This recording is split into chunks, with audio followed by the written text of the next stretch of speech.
เอ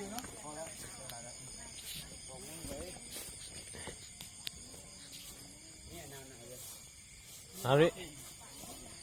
มีอยู่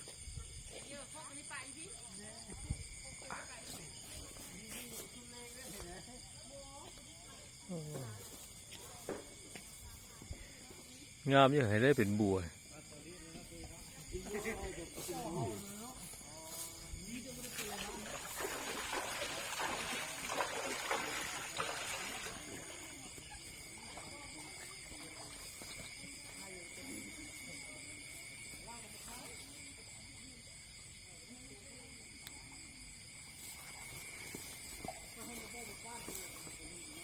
บัวเมื่อตัวนี้ยักยังเลยกิน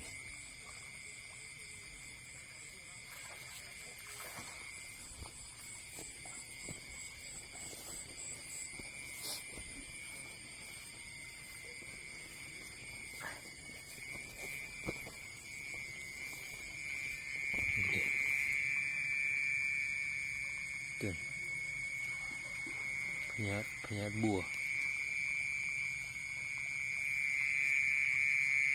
ตัวนี้เป็นบัว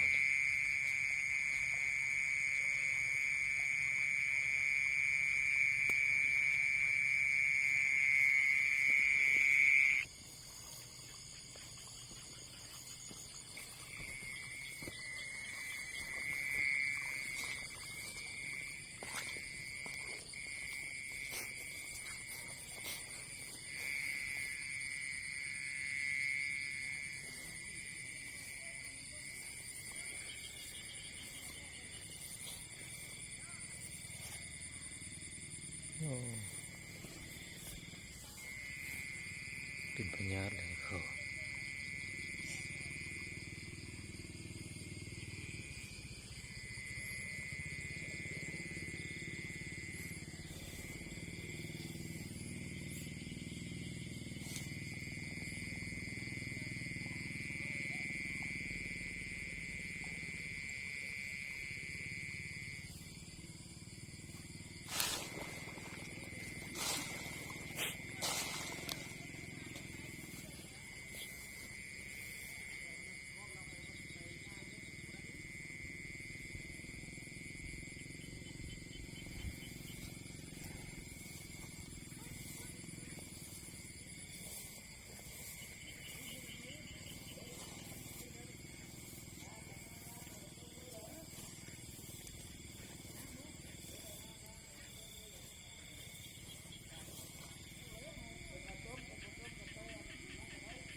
ทุกกองามอยู่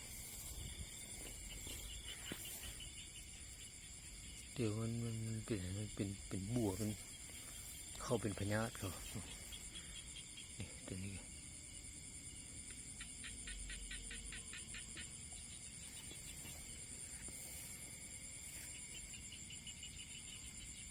ใบใหม่เขา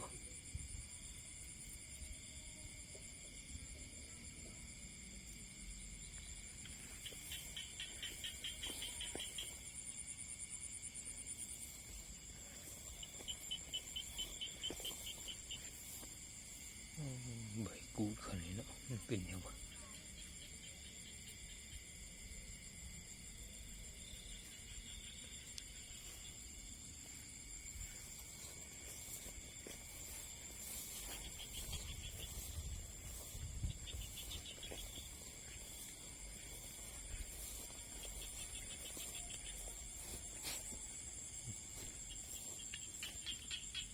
อันนี้ก็ได้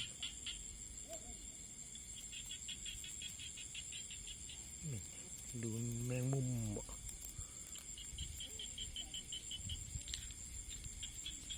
โอ้มีแมงอันหนึ่งจุกแมงนี่นี่ แมงนี่คือแมงโอ้ยคือแมงคาแมงอย่างนี้เลยตัวการมันตัวนี้เนาะจึงเห็นใบมันใหม่เขาเนี่ยมันก็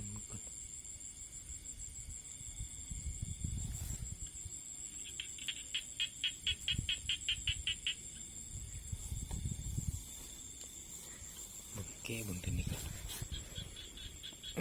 ตัวการตัวนี้แหละ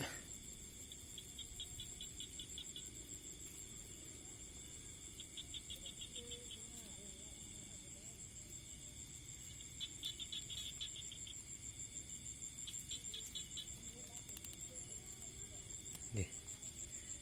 ตัวนี้มันบริยูเลย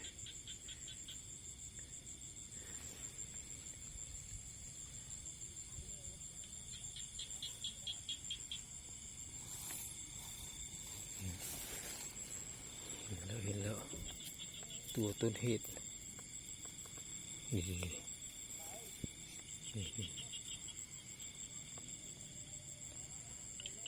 บง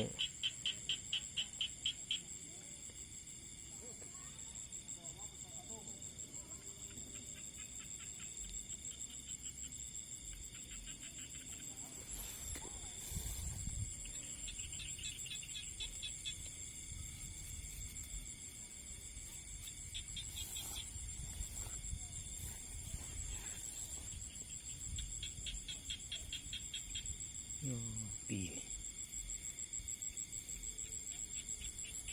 ใบกูดมัดเขา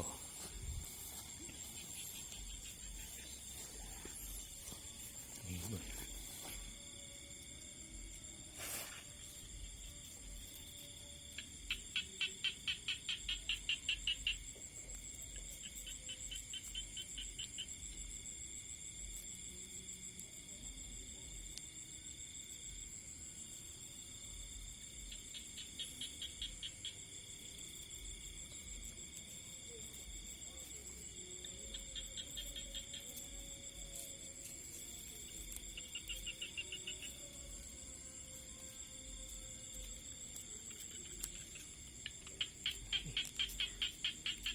ถ้าต้นใดมันเข้าแล้วมัน